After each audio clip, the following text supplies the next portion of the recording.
your church, I need you to pay attention to why you go to church. You come to church so you can get built up and learn. And for those on the internet and watching, I'm glad you're watching. It's good that you guys are watching, but it's nothing like being engaged with the saints. Because you don't just come to church just to hear the word. Now, we're working together to accomplish a common goal. That's why I like to say we're a community. And everybody in the community is different. There are. And what I've noticed sometimes is folks will come and we want everybody to serve. You need to be serving in your local churches. You do. You definitely need to be serving. You need to be doing something. You need to do something. But recognize, before you get involved, recognize a church is like a hospital. You've heard this analogy before.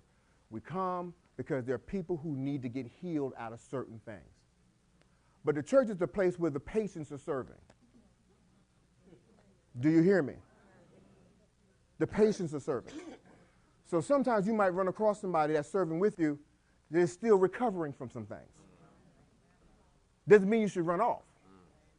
Because sometimes people will come, get offended, and the reason they came to a church to get the word to change their life that was changing their life, they leave when they encounter something that wasn't comfortable, something might have been wrong, and you go somewhere else and you just leave. I can't be around that.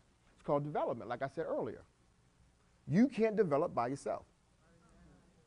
You got to engage with people. And sometimes it ain't comfortable. Now, there are guidelines and rules set up. Certain patients, if they don't qualify to be in leadership, they shouldn't be in leadership, and we don't put them in leadership. The Bible talks to that, okay? There are things that shouldn't happen. Just because somebody go to church doesn't mean they're perfect. Because I've had people say that to me, and I've said it to other people. You go to church and look at you. What do that mean? Think about it. What do that mean? Because they go to church? How many people I know that go to church and cuss me out? Oh, you're blacker than black. And I seen them with tambourines, hallelujah Jesus, in the choirs and stuff. And them cussed me straight out. You hear me? Miss Al cussed me straight out. And I went and they singing. They go to church. Now, it should be that we go to church, we are different. That ain't always the case. Now, I'm not making a bad confession, but the wrong person, wrong place, wrong time, right in the church could cuss at you. Now, it shouldn't happen, and you need to tell somebody. Snitch. Because we want to know if somebody cussing at the kids. We need to know that so we can address that. I don't want nobody cussing at your kids. Even though some of y'all might cuss at them, we're not going to cuss at them. So we need to fix that. But the patients are serving. And so they're working on stuff too, which means you shouldn't just RUNNOFT.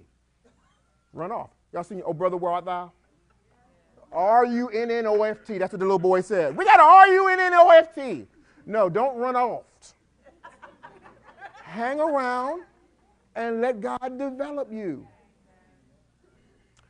Some of that stuff is a test because people have found that have left certain churches, have come to another church, come to this church, and go through the same test.